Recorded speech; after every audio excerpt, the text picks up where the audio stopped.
welcome back. We're diving deep today, exploring a career journey that really caught my eye. Oh, yeah. What's the story this time? We're looking at Chamara Irish Wijeratne, a software engineer who's chronicled his path in a bunch of Medium articles and YouTube video. Sounds interesting already. It really is. I think whether you're prepping for a tech meeting or just trying to keep up with how crazy the industry is, or even if you just love a good against all odds story, this one's got something for everyone. I can see why you'd say that. I mean, the sheer contrast between where he started and where he ended up that's pretty remarkable. You're telling me. The guy started out in rural Sri Lanka, a village with no electricity, no television. Talk about a world away from Silicon Valley. It really is, and that's what makes it so universal relatable. It's the classic tale of overcoming adversity and achieving success, something we can all connect with. And he doesn't shy away from those early struggles. He describes his village, Udu, I think it was called, having just one bus for transportation, like one bus for the whole village. Wow.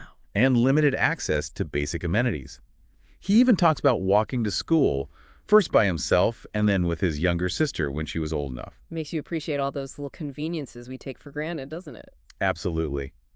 But even with those limitations, he excelled in his studies. He actually managed to pass his Year 5 scholarship exam, which allowed him to transfer to a better school. That's impressive. Sounds like education was a real driving force for him. It was.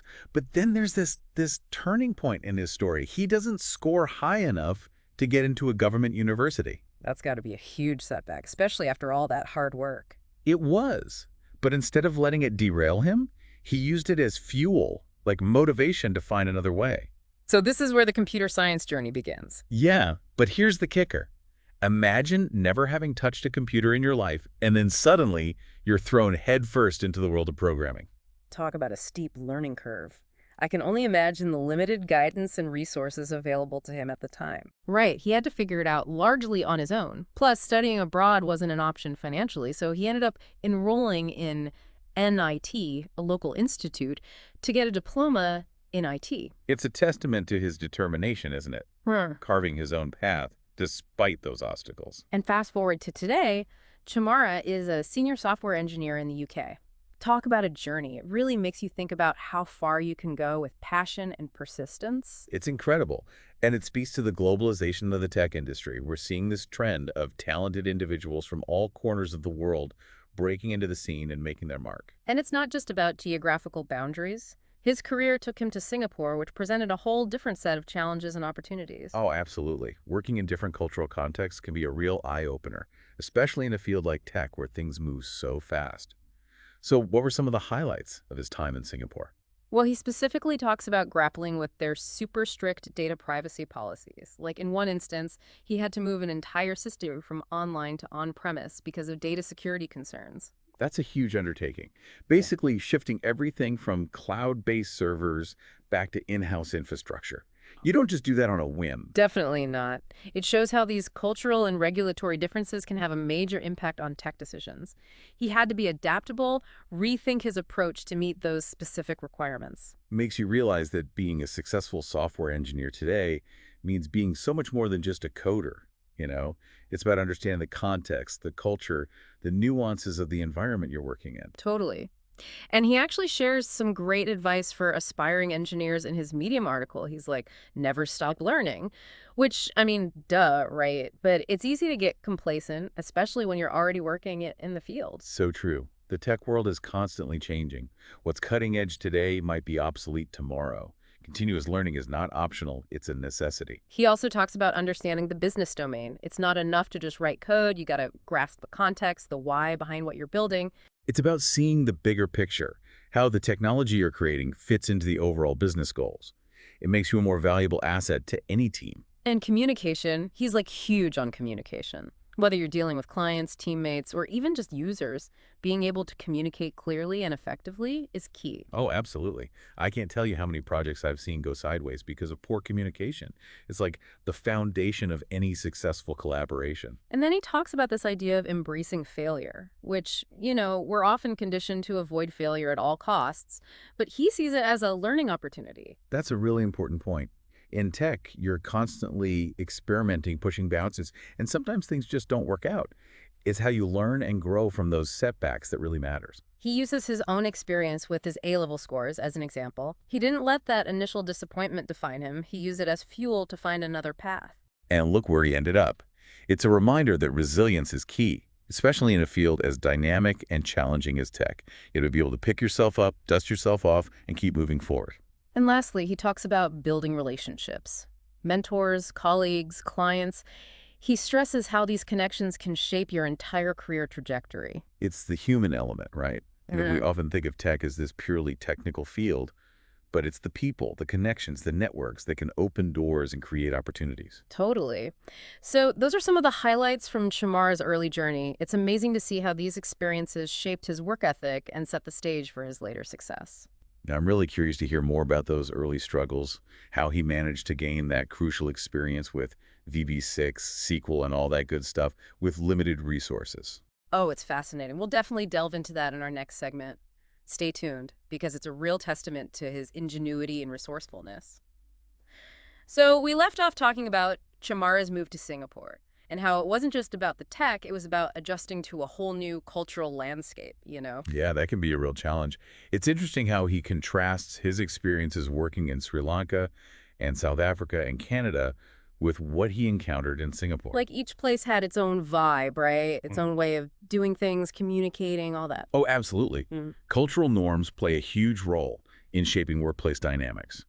And Singapore, from what I've heard, is known for being pretty fast-paced and results-oriented. That's exactly what he talks about. He even says there was less emphasis on personal connections, which he was kind of used to in those other places. That can be a tough adjustment. Suddenly, it's all about efficiency, meeting those deadlines, and maybe not so much about getting to know your colleagues on a personal level. Yeah, he talks about the communication style being very direct, which he says could come across as a little, well, blunt compared to what he'd experienced before.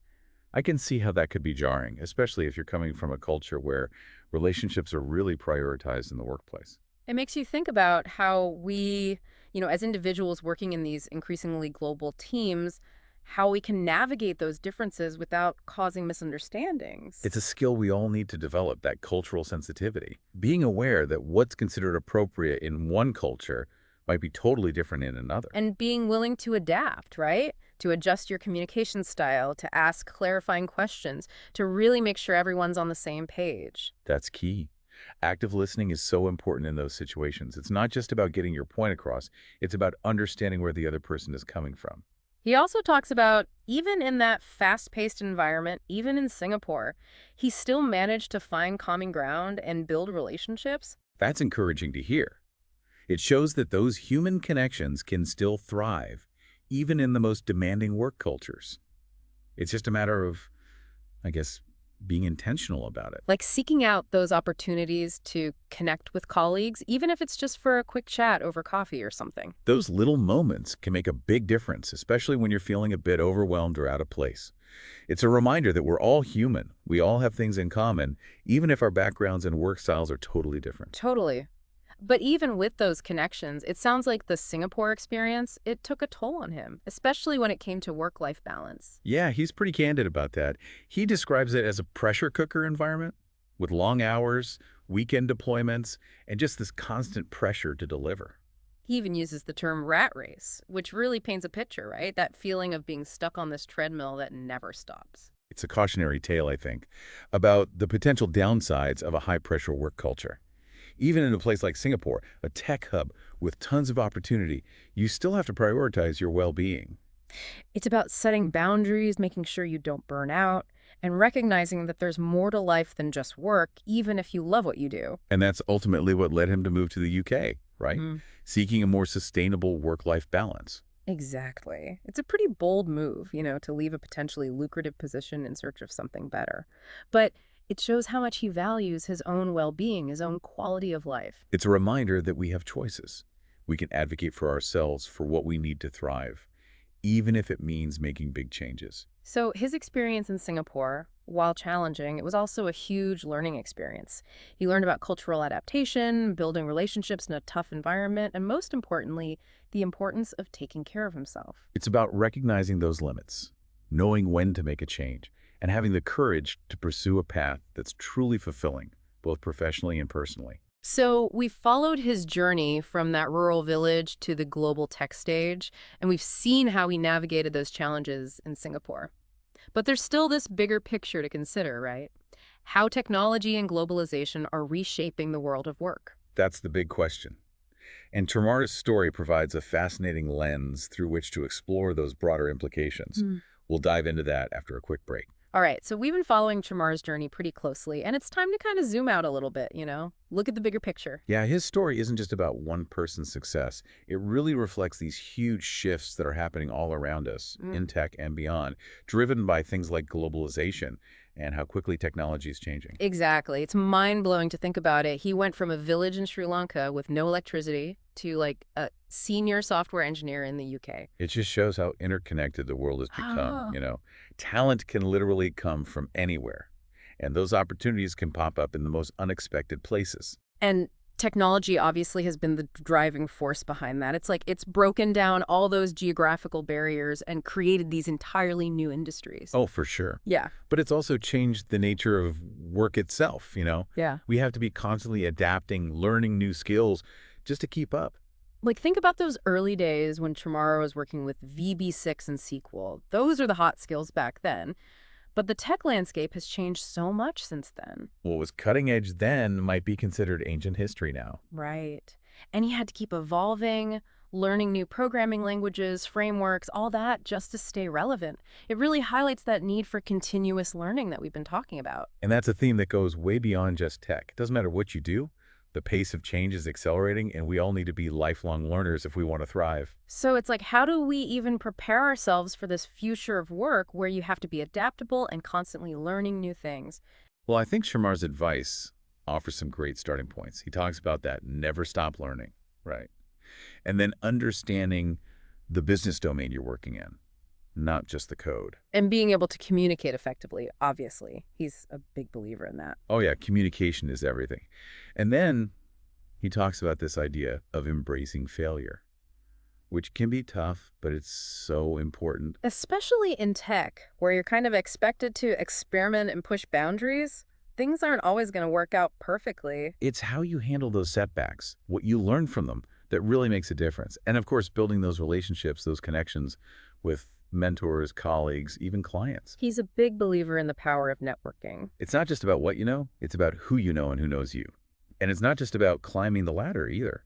It's about finding people who can support you, guide you, challenge you to grow. It makes you realize we need to be better about fostering those connections, creating opportunities for mentorship, especially for people who might not have those traditional pathways to success. Absolutely. We can all play a role in that, sharing our knowledge, offering encouragement, advocating for a more inclusive tech world. When we lift each other up, everybody benefits. It's inspiring to see what Chamara was able to accomplish coming from where he did. It shows that a global tech career is totally attainable if you have the passion and dedication, and if you're willing to embrace the challenges that come with it. And it's a reminder that even though technology and globalization are reshaping the world in crazy ways, it's those human qualities, our resilience, our creativity, our ability to connect with each other that really make the difference. Well said. So, as we wrap up our deep dive into Chamara's incredible journey, I think we're left with some powerful takeaways. That need for continuous learning, being adaptable, having that global mindset, and the power of human connection, mentorship, building those support systems that can help us thrive. And of course, taking care of ourselves, prioritizing our well-being, advocating for a more equitable tech world. Because at the end of the day, it's not just about the tech, it's about the people. And it's about creating a future where everyone has the opportunity to succeed and fulfill their potential. Thanks for joining us on this deep dive. Until next time.